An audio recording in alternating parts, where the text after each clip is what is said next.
picture quality isn't too great on this, so I just won't talk very long. I'd like to finish up the series on how much do I need, and tonight it's baking powder and baking soda. Not that you needed to see it. At any rate, this is going to follow the same formula as the yeast. So if you need to run this formula on your own particular recipes, it's the same concept. My muffin recipe calls for 1 tablespoon of baking powder for 2 cups of flour. That is 32 tablespoons of flour in 2 cups and 1 tablespoon of baking powder in the recipe. So that would be a 1 to 32 ratio, or approximately 3 pounds per 100 pounds, 3 pounds of baking powder per 100 pounds of flour or grains. You might want to take a look at your recipes and see which ones call for soda and which ones call for powder, and how often you think you would use them if you want to fine tune it even more.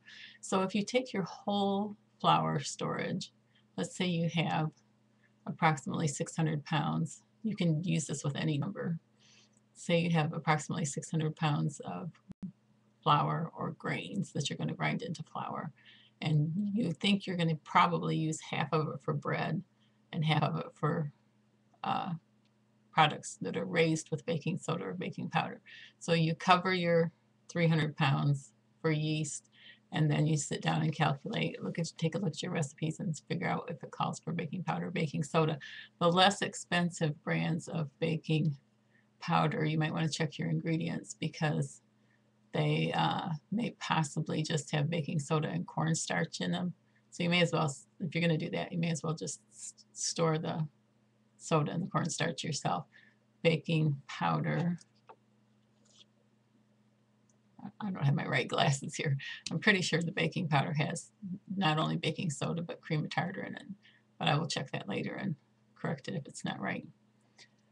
So just take a look at your recipes and see how many of them call for powder and how many of them call for soda, and approximately, and how much they call for. If your recipes call for more than 1 tablespoon of baking powder for 2 cups of flour or oats, then you're going to need to increase that by a little. I think that's a pretty good ballpark.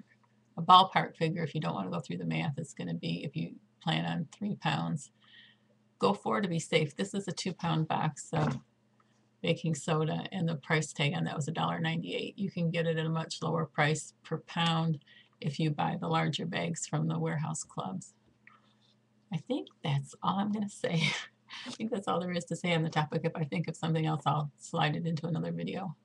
So you can do the math, or you can just use the ballpark figure of 3 pounds or more per 100, and you should be safe. And again, some of your flour is going to be used for bread, so you divide that up accordingly as you think you might. It's kind of hard to estimate those things when you're not baking on a regular basis, but baking is your real key, really an effective tool at making sure there's variety and quality and quantity and palpability. That's not the word. Palatable. That's the word I'm looking for. Make sure your foods are palatable so that you don't have an all-out war with your kids. If you have orange cupcakes, which you can use a muffin recipe and put orange flavoring in it and orange food coloring in it, and have a little orange frosting on top, that's going to go a long way. Or maple, or lemon, or coconut, or whatever flavors you think your kids and your family would enjoy. It's going to go a long way towards making everybody happy. That's the end goal, making everybody happy. Have a great day, evening, weekend, and may God bless your efforts to prepare.